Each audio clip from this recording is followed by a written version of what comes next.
Beneath the Vatican, behind guarded doors and corridors that millions of visitors will never enter, there is a room where history does not look like history. It does not look like a battlefield. It does not look like a throne room. It does not look like the dramatic paintings that cover the ceilings above. It looks like paper, thousands upon thousands of boxes, shelves disappearing into the distance, parchment darkened by age, letters folded by hands that have been dead for centuries. Wax seals once pressed by kings, queens, cardinals, emperors, rebels, prisoners, and people waiting for answers that would determine the fate of entire nations. Somewhere among those documents are the records of Galileo's trial, a desperate appeal connected to Henry VIII's attempt to end his marriage, evidence from the investigation of the Knights Templar, reports written while Europe was being consumed by war, messages sent to Rome from royal courts, distant missions, besieged cities, and governments preparing for catastrophe. For generations, this vast collection was known by a name that seemed to confirm humanity's darkest suspicions, the Vatican Secret Archive, and that name created an irresistible question. What was the Vatican trying to hide? Was there a forbidden account of the life of Jesus?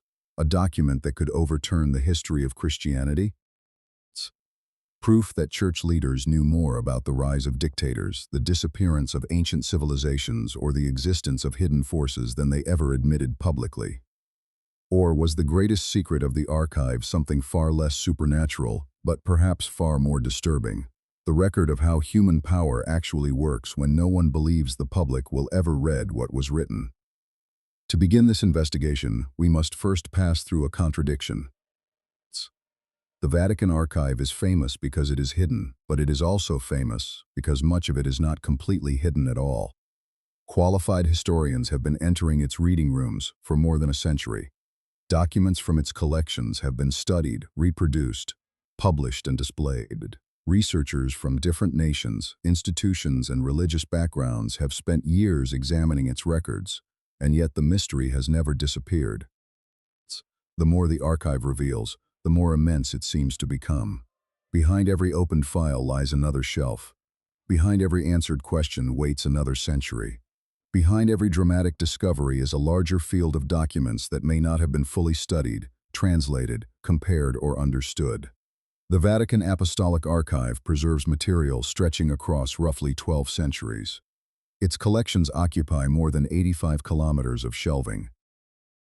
It contains more than 600 archival groups created by offices, councils, diplomatic missions, tribunals, and institutions connected to the government of the Catholic Church.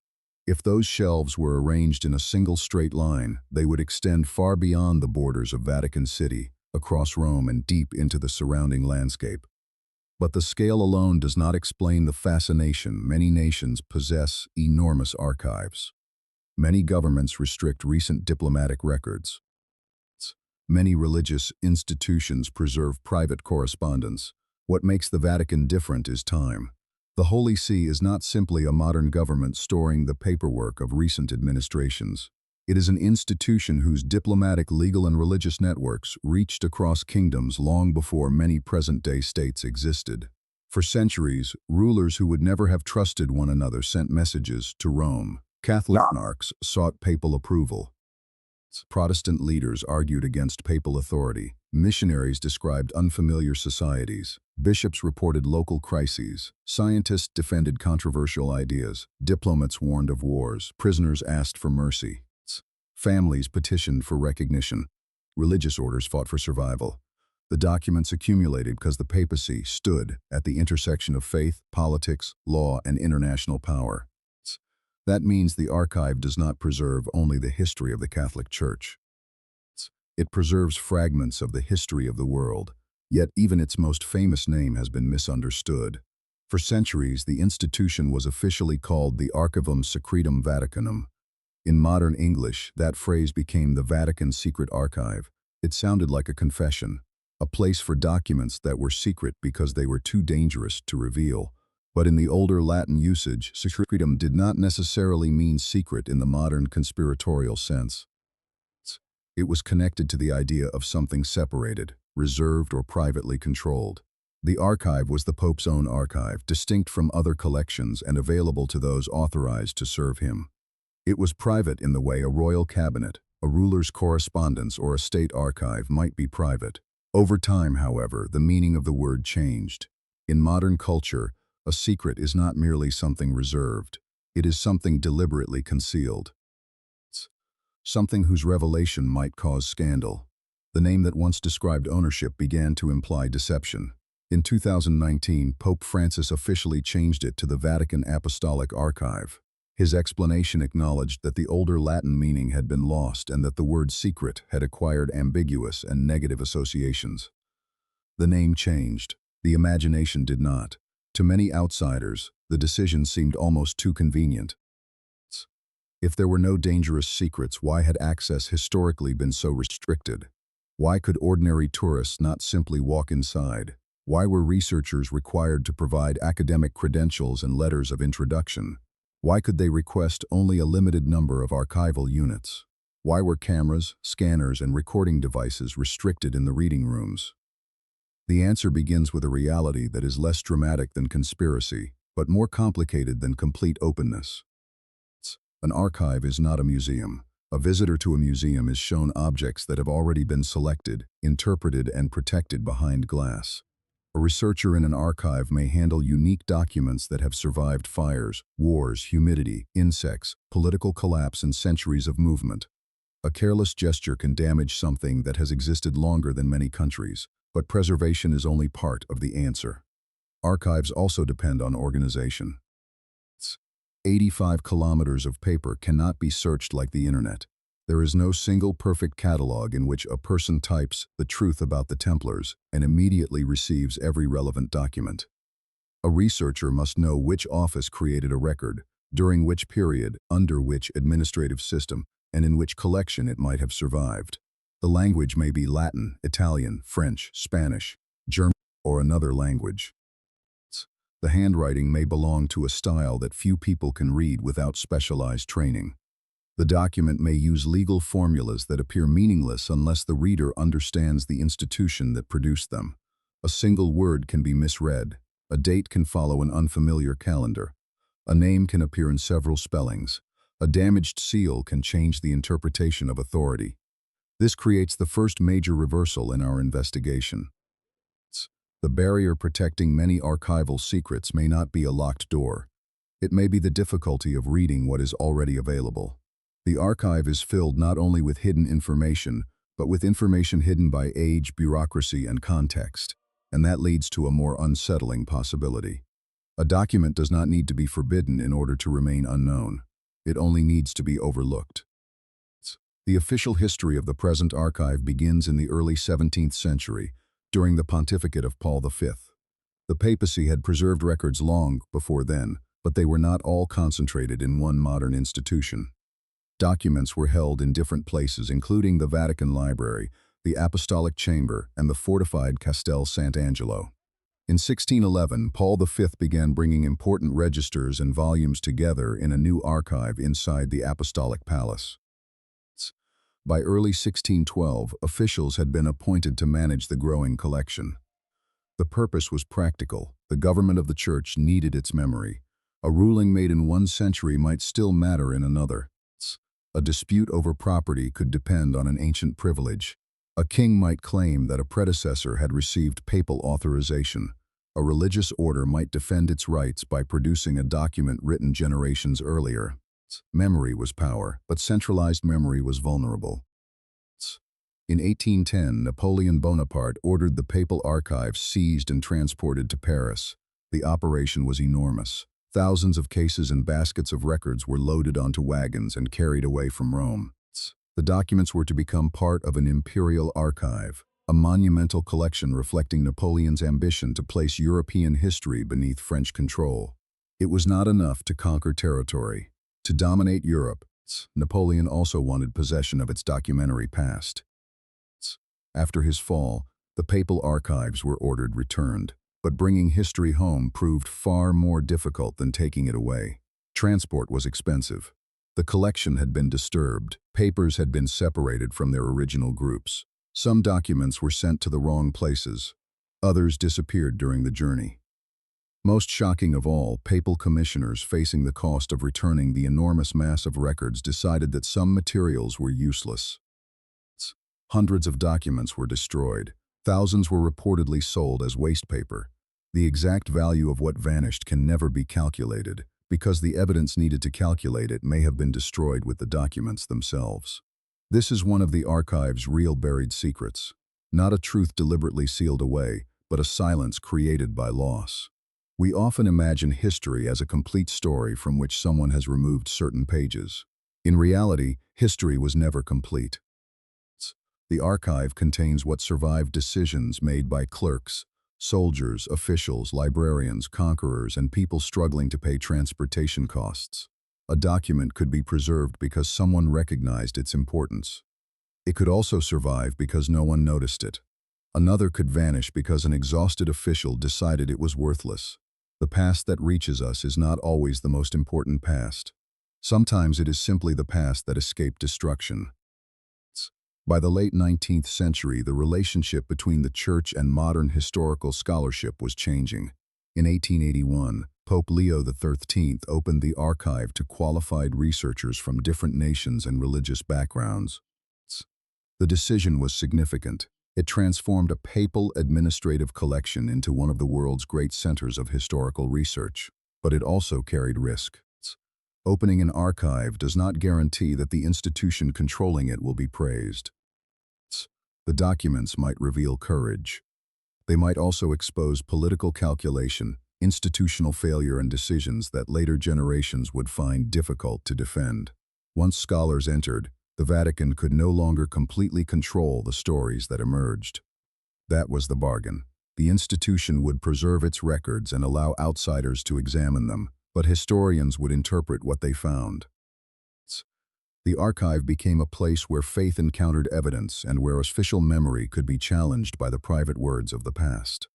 Few documents demonstrate the political force of those private words more vividly than a letter sent from England in 1530. It is an enormous parchment, more than 90 centimeters wide, carrying dozens of signatures and seals attached by red silk.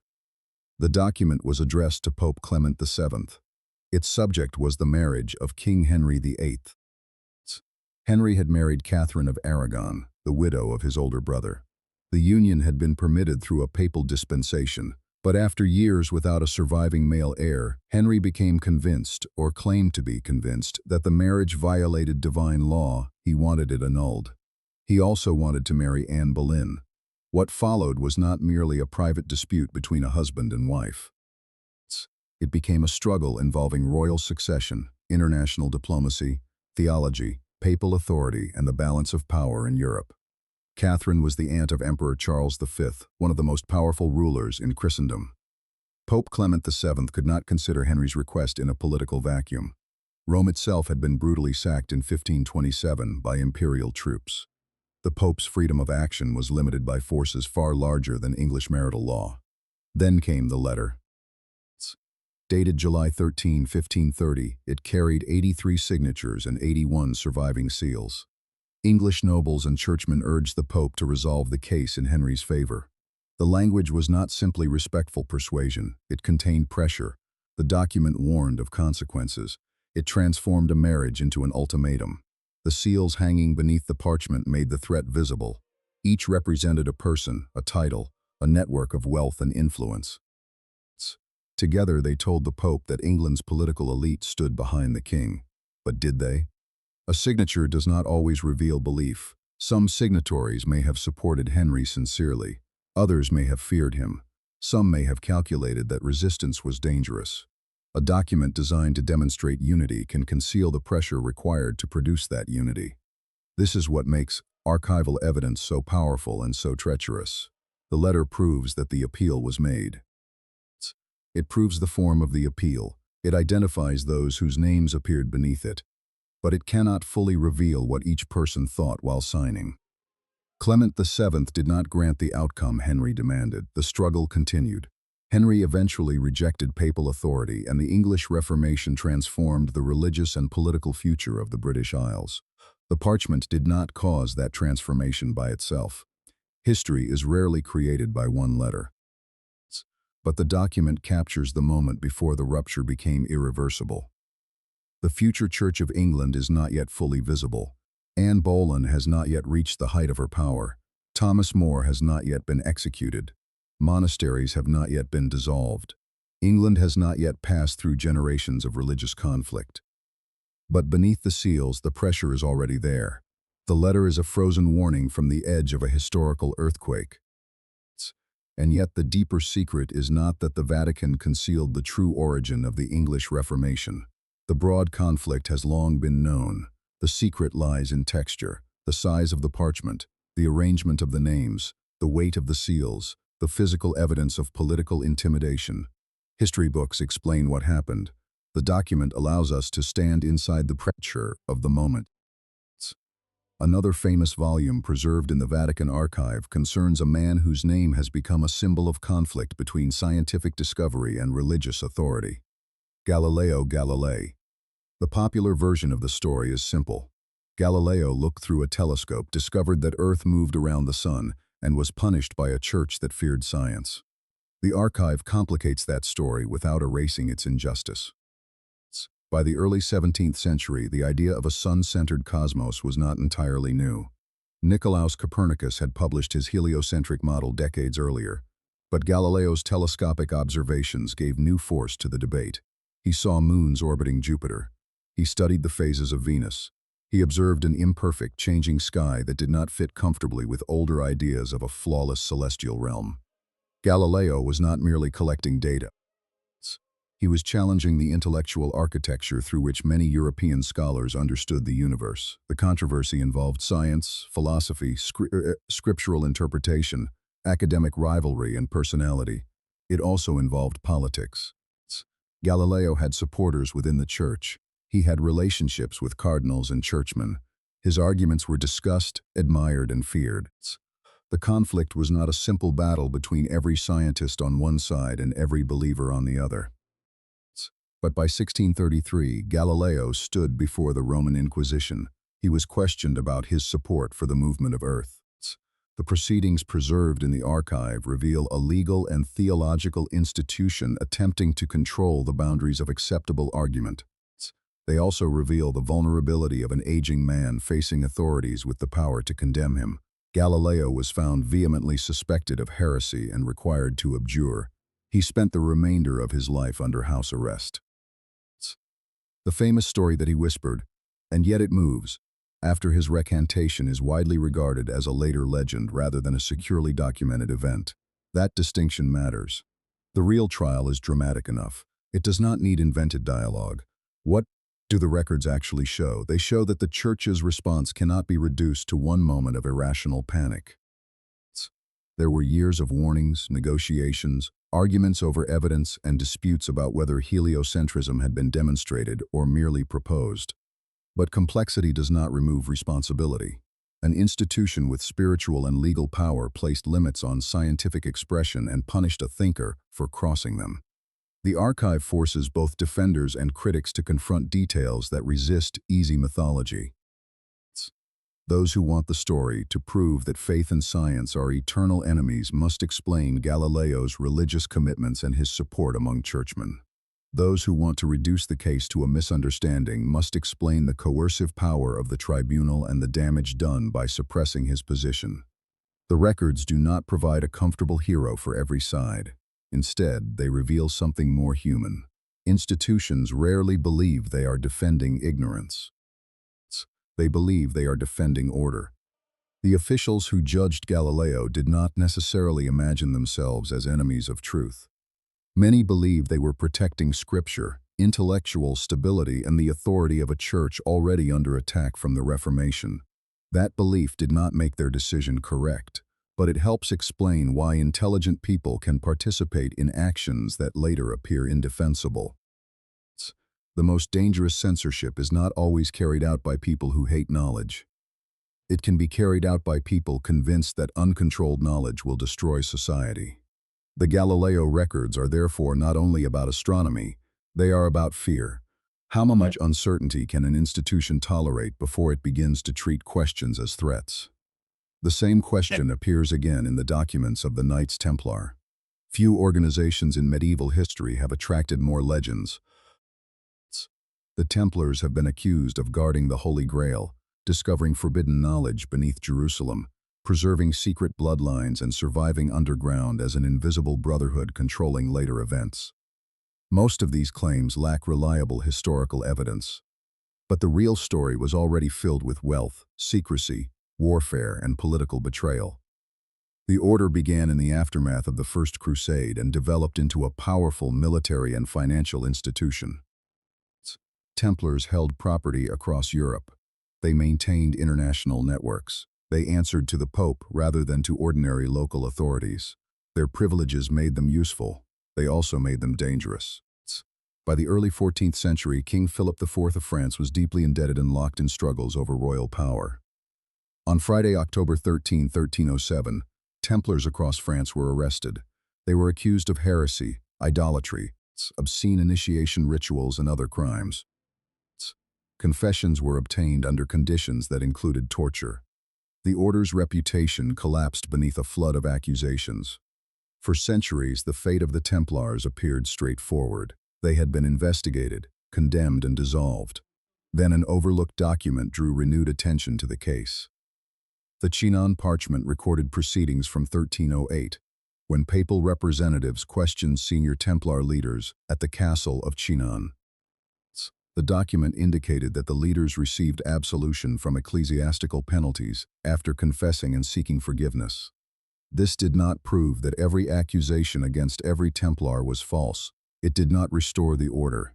It did not demonstrate that the Templars possessed supernatural secrets. But it complicated the belief that Pope Clement V had simply accepted the charge that the order was irredeemably heretical. The parchment suggested a division between spiritual absolution and the political destruction of the organization. Clement V faced immense pressure from Philip IV. The Pope ultimately dissolved the order in 1312, not through a simple declaration that every charge had been proven beyond doubt, but in a political and institutional environment where the Templars had become nearly impossible to preserve. Once again, the archive does not reveal a cinematic conspiracy. It reveals something more recognizable. A religious institution negotiating with political power, a pope attempting to retain authority while confronting a king who had already acted, a legal process shaped by coercion. A distinction between what officials may have believed privately and what they were willing or able to do publicly. The Templar mystery survives because the order disappeared before it could control its own memory. Its enemies wrote much of the surviving accusation. Its wealth inspired suspicion. Its initiation ceremony provided material for rumor. Its sudden destruction created a vacuum that legend eagerly filled. The archive narrows that vacuum, but it does not close it. And this is a pattern we will encounter repeatedly.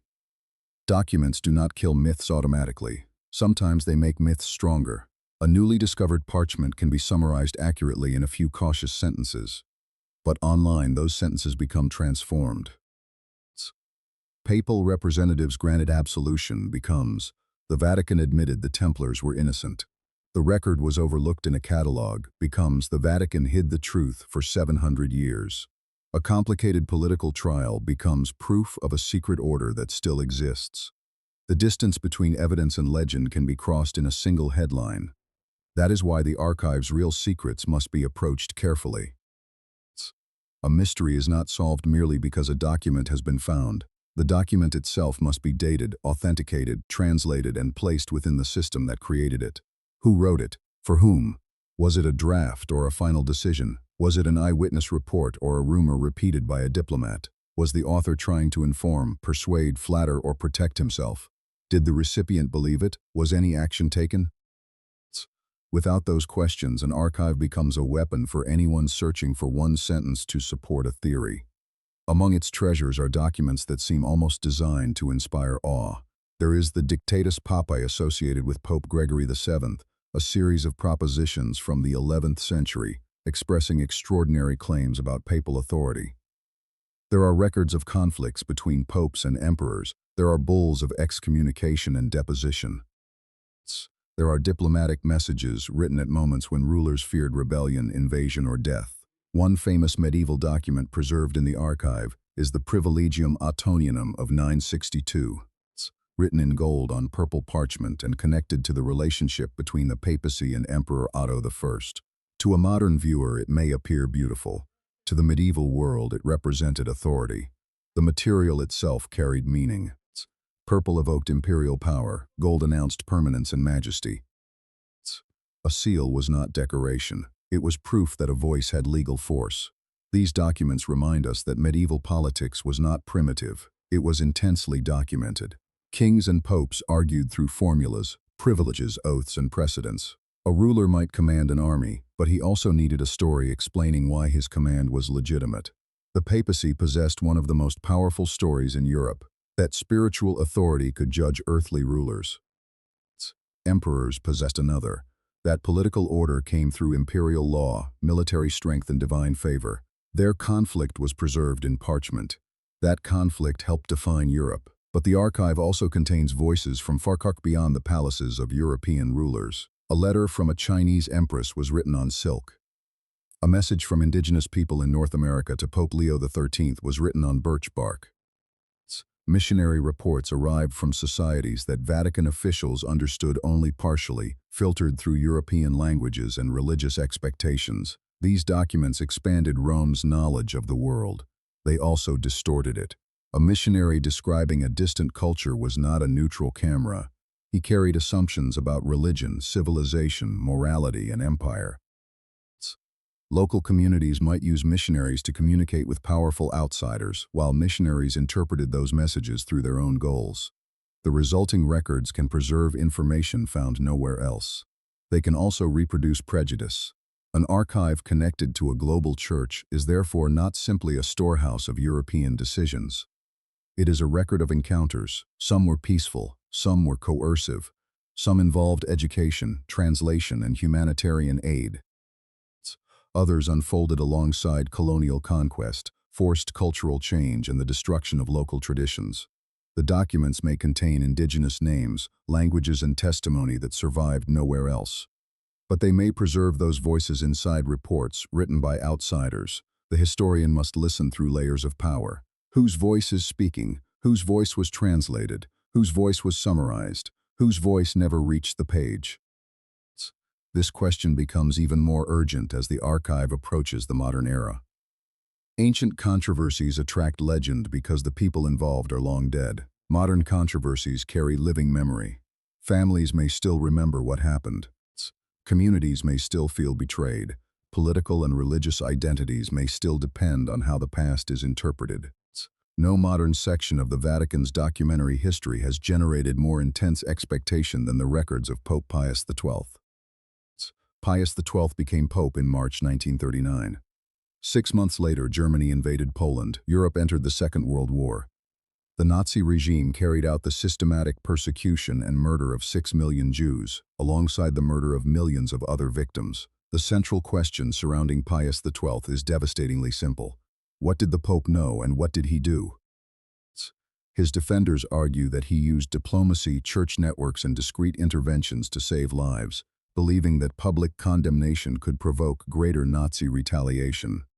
His critics argue that he failed to speak clearly and publicly enough while genocide was taking place, prioritizing diplomatic caution, institutional interests, and fear of communism over an unmistakable moral denunciation. For decades, both sides worked with incomplete evidence. Some wartime documents had been published.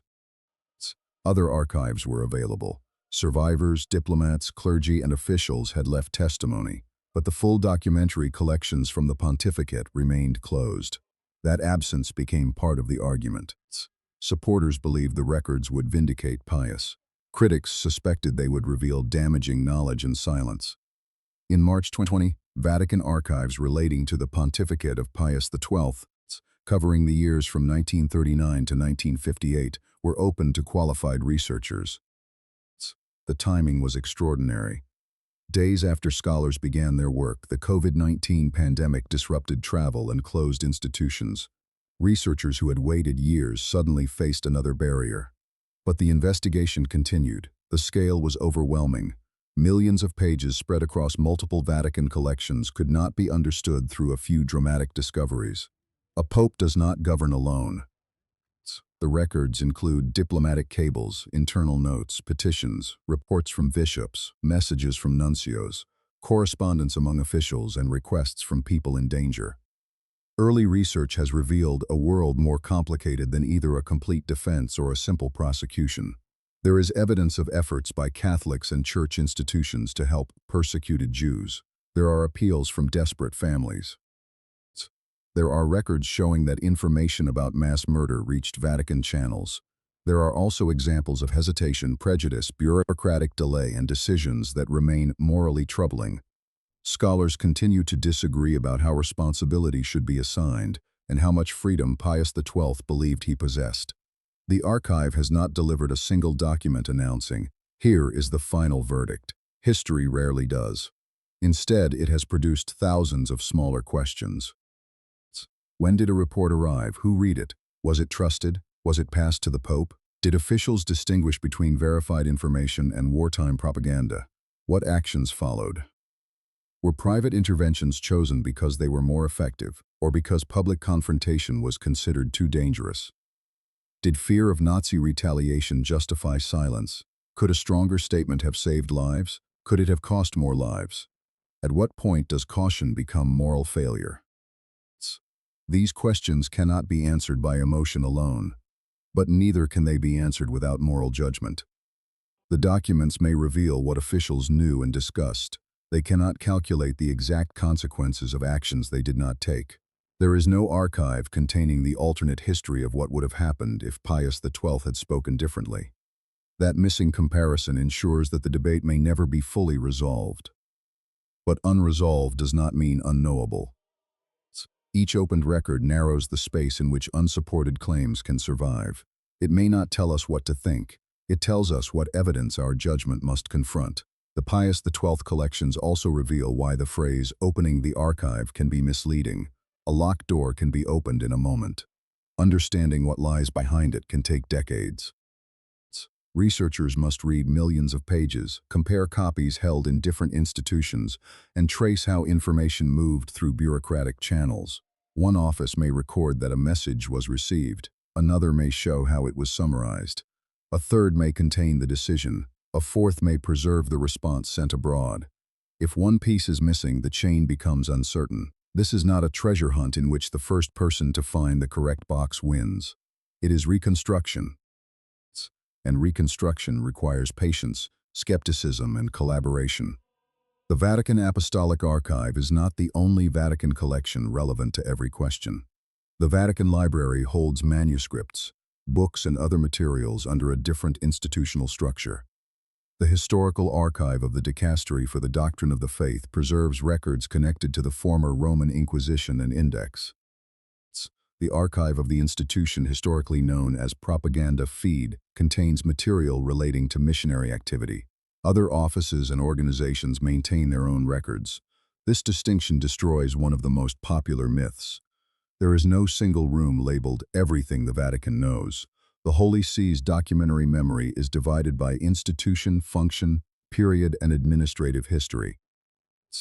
A person asking what is inside the Vatican archive may unknowingly be combining separate libraries, museums, collections, and offices into one imaginary underground vault.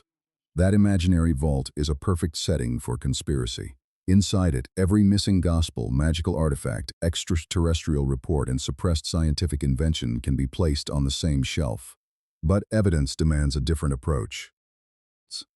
Consider the claim that the Vatican possesses secret early Christian texts proving that the accepted story of Jesus was deliberately fabricated. The Vatican certainly holds ancient and medieval biblical manuscripts, theological writings, and records of doctrinal disputes.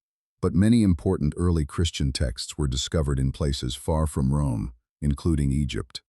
They are studied by scholars across the world. Debates over the formation of the biblical canon involve manuscripts, quotations, councils, communities, and traditions spread across many regions and collections. There is no credible evidence that the Vatican Apostolic Archive contains a single authenticated document capable of proving that Jesus never existed, secretly married, created a hidden dynasty, or taught an entirely different religion later erased by the Church. These ideas remain popular because they satisfy a powerful narrative. A small group controls the truth. An institution has built its authority on a lie. Somewhere there is one document that can expose everything. Reality is usually less elegant. Christianity developed through centuries of debate, transmission, translation, and conflict. Beliefs were not created in one meeting. Texts did not disappear through one coordinated operation. Communities disagreed long before the modern Vatican existed. There were exclusions. There were condemnations. There were struggles over orthodoxy. There were works that survived only in fragments or through quotations made by their opponents. But the history of those conflicts is distributed across languages, regions, and archaeological discoveries. The idea of one master document hidden beneath Rome is emotionally satisfying because it reduces a complex past to a single locked box. Another persistent legend concerns the so-called chronovisor, a machine allegedly developed by a Benedictine monk and other scientists that could view events from the past. According to the story, the device allowed observers to witness scenes from ancient Rome and even the crucifixion of Jesus. No verifiable machine has been produced. No reproducible scientific evidence demonstrates that such technology existed. Images associated with the claim have been challenged, and accounts of the device depend on testimony that cannot be independently confirmed. Yet the legend is repeatedly connected to the Vatican archives. Why? Because the archive provides the perfect destination for an object that no one can see. If the machine cannot be found, it must have been hidden. If the evidence is weak, the weakness becomes proof of suppression. This creates a theory that cannot be tested. Any absence of evidence confirms the conspiracy. But a claim that explains every possible outcome explains nothing. The same pattern surrounds stories of extraterrestrial contact. The Vatican operates an astronomical observatory and includes scientists who study the universe. Catholic theologians have discussed the possibility of life beyond Earth. Diplomats and clergy may have received letters reporting unusual phenomena, just as governments and newspapers have. None of that proves the Vatican possesses alien bodies, recovered spacecraft, or definitive evidence of extraterrestrial visitation. An archive may contain reports of beliefs, rumors, or unexplained sightings without proving the reported event occurred. This distinction is essential. A medieval manuscript describing a dragon proves that someone wrote about a dragon. It does not prove that dragons existed. A diplomatic cable reporting a miracle proves that the miracle was reported. It does not automatically authenticate the miracle. Archives preserve claims. Historians evaluate them. The most dramatic misunderstanding is the belief that because a document is in the Vatican endorses what it says. In reality, archives contain accusations, denials, errors, propaganda, forged materials, private fantasies, and reports that officials may never have believed. The presence of a statement is evidence of communication. Its truth must still be established. This is why professional researchers spend so much time studying provenance. Where did the document come from? Can its chain of custody be traced? Does the handwriting match the supposed author? Is the ink consistent with the period? Does the seal belong to the person named? Do other contemporary sources mention the event? Is the language authentic, or does it contain words invented centuries later? A sensational page without context may be almost worthless. A routine administrative note, compared with 10 other records, may transform our understanding of an event. The greatest archival discoveries are often not spectacular objects. They are connections. A historian notices that two officials met on the same day. A financial account proves that money moved after a secret negotiation. A draft contains a sentence removed from the final version. A margin note reveals doubt. A series of unanswered petitions shows that silence was a policy rather than an accident. The archive's most powerful secrets may be hidden not in coded messages but in patterns. This brings us to the private letters of individuals who approached the papacy in moments of fear. Among the famous documents associated with the Vatican collections are appeals from rulers facing death or political ruin. Mary, Queen of Scots, imprisoned in England and accused of involvement in plots against Elizabeth I, wrote to Pope Sixtus V before her execution. Her story had become a collision of dynasty, religion, and national security. To Catholic supporters, Mary was a legitimate queen and a victim. To Elizabeth's government, she was a dangerous focus for rebellion and foreign invasion. A personal appeal from such a figure is not merely a political artifact. It is the voice of someone who knows that the machinery of state is closing around her. The ink cannot tell us whether every claim she made was true, but it can collapse the distance between the historical symbol and the human being. This is the archive's emotional power. We know that queens die. We know that empires fall. We know that trials end in sentences. But a letter written before the end preserves a moment when the writer still hoped something might change. The archive is filled with futures that never happened, appeals that failed, warnings that arrived too late, plans abandoned before execution, treaties broken soon after signing, promises made by people who may never have intended to keep them. History usually presents the surviving outcome as inevitable. Documents restore uncertainty. Henry VIII did not know exactly how his struggle with Rome would end when pressure was placed on Clement VII. Galileo did not know how future generations would judge his trial. Templar leaders did not know that their order would become one of the most mythologized organizations in history. Vatican diplomats receiving reports during the Second World War did not possess our complete knowledge of the catastrophe, although the moral weight of what they learned remains a central question. The people in these documents lived forward. We read backward. That difference can make us arrogant.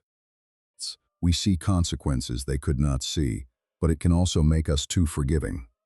Uncertainty does not erase responsibility. People make choices without knowing everything. History judges what they did with what they knew. So what remains closed today? The archive's normal practice has been to open documentation by pontificate, after archivists have organized and prepared the relevant collections, and after the Pope has authorized consultation. At present, researchers can generally consult the Central Archive's records through the end of the pontificate of Pius XII in October 1958, alongside certain later collections opened by special decision, including records connected to the Second Vatican Council. That means much of the documentation from later 20th century pontificates is not yet available through the ordinary process. This is not unique to the Vatican. Governments restrict recent records to protect diplomacy, personal privacy, security, and internal deliberation. But Vatican restrictions generate greater suspicion because the institution claims moral authority. When a government hides records, people suspect political self-protection. When a religious institution hides records, people may suspect both political self-protection and spiritual contradiction. The question becomes not only, what happened? It becomes, did those who taught moral truth live according to it? Modern records could touch on the Cold War, relations with dictatorships, internal debates, church finances, diplomatic negotiations, appointments, abuse cases, and conflicts surrounding reform. But it is important not to claim that every such document belongs to the Vatican Apostolic Archive or that every future opening will produce sensational revelations. Different records are held by different bodies. Privacy restrictions may apply. Some documents may have been lost, destroyed, or never created. The absence of a file does not prove a cover-up, but neither should institutions use complexity as an excuse to avoid transparency. This is where archival policy becomes a moral issue. Preservation requires restriction. Privacy requires discretion. Diplomacy sometimes requires temporary confidentiality. But institutional reputation can also become a reason for delay. How long should the public wait before historical truth outweighs embarrassment? Who decides when victims, families, and scholars have waited long enough? There is no neutral answer. Every date of release protects someone and denies someone else.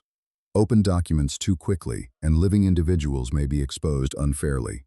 Keep them closed too long, and those most affected may die before seeing the evidence. The calendar of an archive can shape public memory as powerfully as the content of its boxes. Even when records are open, another problem remains. Access is not equal. A qualified historian may travel to Rome, gain admission, and spend months reading documents. Most people cannot. They depend on scholars, journalists, institutions, and publishers to explain what was found. That creates a chain of trust. The archive must describe its collections accurately.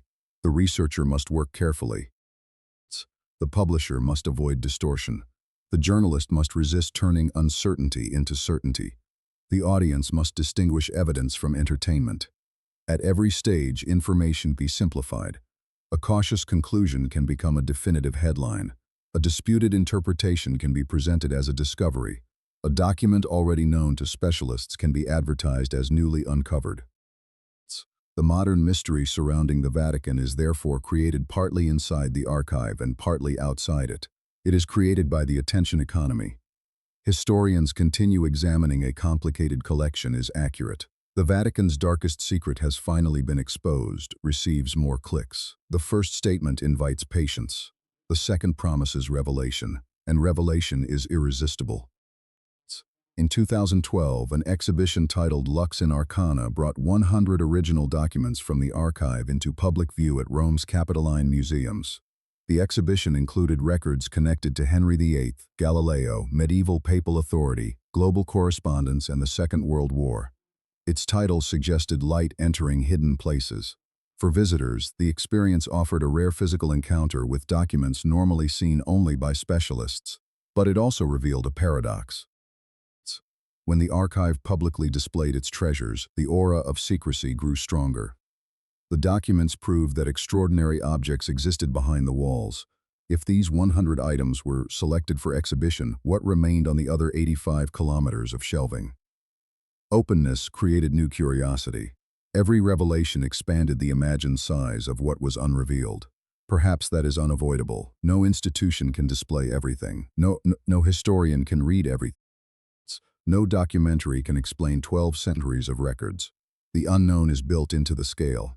Even archivists may not know every significant detail contained in the collections they protect. They know the structure, they know the inventories, they know the major documents, but an archive of this size can contain relationships no one has yet recognized. A letter may appear ordinary until another archive opens decades later. A name may seem insignificant until researchers discover that the person was involved in a hidden network. A report may acquire new meaning after archaeological evidence changes the timeline of an event. Archives do not remain intellectually static. The paper does not change. The questions do. Technology is now transforming. Digitization can protect fragile originals and allow documents to be studied without repeated physical handling. Digital images can be enlarged, compared, and shared. Software can assist with handwriting recognition and pattern detection. Projects involving machine learning have experimented with transcribing difficult medieval manuscripts, attempting to accelerate work that once demanded enormous amounts of specialist labor. But technology does not eliminate interpretation. An algorithm can misread a letter. A damaged word may produce a false name. A model trained on one handwriting style may fail on another. Digitization can also create a new illusion that what is searchable is what matters. A handwritten document with poor recognition may disappear from digital results even though it exists. Searching only typed metadata may never encounter material cataloged under an older term. The archive of the future may be more accessible and yet still contain invisible regions. There is also the question of selection. What gets digitized first? Famous trials, manuscript, documents in high demand, materials at risk of deterioration, collections supported by external funding. Every decision creates priorities. A digital archive may appear universal while reproducing the choices of those who built it. The buried secret, once again, may not be hidden by a prohibition. It may be hidden by the search system. And now we arrive at the central mystery. What truly lies inside the Vatican archive? The most responsible answer is both less sensational and more profound than the legends. It contains evidence of holiness and ambition, faith and fear, charity and prejudice, diplomacy and manipulation, people trying to prevent wars and people trying to protect institutions, brave warnings ignored by superiors, self-serving reports written to escape blame, the anxieties of rulers, the suffering of prisoners, the administrative machinery behind decisions later transformed into myth. There may be discoveries still waiting that will significantly change our understanding of particular events. There may be records that damage revered reputations. There may be records that defend people judged too harshly. There may be letters that reveal unexpected acts of compassion. There may be evidence that confirms long-standing criticism. But the archive is unlikely to contain one final secret capable of explaining all history. That expectation misunderstands what history is. Civilizations are not shaped by one hidden document. They are shaped by millions of choices made across time. The archive matters because some of those choices left traces. Its darkest pages may not describe supernatural knowledge. They may describe ordinary people obeying orders, officials delaying action, leaders choosing caution, witnesses asking for help, institutions defending their authority because they believe their survival served a greater good. That pattern is not unique to the Vatican. It belongs to governments, corporations, armies, religious communities, and families. Every institution creates an official story. Every institution stores private evidence. The distance between those two is where history begins. Perhaps this is why the Vatican archive fascinates believers and skeptics alike. For believers, it preserves the long journey of a church moving through human history, carrying moments of courage, failure, persecution, reform, and survival. For skeptics, it offers the possibility of testing claims of moral authority against documentary evidence. For historians, it is neither a sacred treasure chamber nor criminal vault. It is a source. Immense, incomplete, difficult, and indispensable. But for the human imagination, it is something else. It is the locked room at the center of the oldest house. We want to believe that someone inside knows the full story, because the alternative is more frightening. Perhaps no one knows the full story. Perhaps the Pope, the archivist, the historian, and the conspiracy theorist each possess only fragments. Perhaps human civilization has been moving forward for thousands of years while preserving scattered pieces of its memory and losing the rest. We build archives because we fear forgetting. Then we fear what the archives may remember. The Vatican's buried secrets are therefore not merely about the Catholic Church. They concern the universal struggle between memory and power. Who has the right to preserve the past? Who has the right to enter? How long may institutions keep their decisions private? Can evidence repair injustice after the people involved are dead? Does releasing a document create truth or only begin another argument? And what happens when the public wants certainty? But the archive offers only complexity. Somewhere beneath the Vatican, a box may still contain a letter that no living scholar has examined closely. It may change a footnote. It may transform a reputation. It may answer a question that has survived for centuries. Or it may reveal nothing more dramatic than the fear of one human being writing to another, hoping that power would listen before it was too late.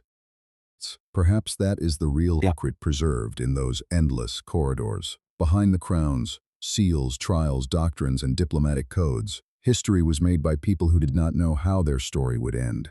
They argued, they hesitated, they believed, they concealed, they made decisions they considered necessary. Then they left behind paper, and centuries later, we enter the silence and try to understand them.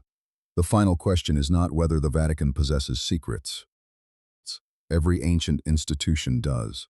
The deeper question is whether humanity is prepared to accept what genuine historical discovery usually reveals. Not a world divided cleanly between saints and villains, not one forbidden truth capable of destroying every belief, but a record of human beings reaching toward faith, power, order, and survival, often at the same time. So, what do you believe lies in the unread corners of the Vatican Apostolic Archive?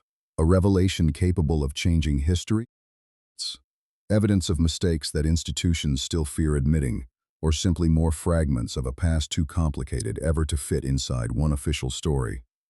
Share your perspective in the comments, and subscribe to The Last Belief, where we continue investigating the mysteries of history, religion, and culture, and the great questions humanity has carried across the centuries. Because sometimes the most important truth is not the one hidden behind a locked door. It is the one that has been in front of us all along, waiting for someone to ask the right question.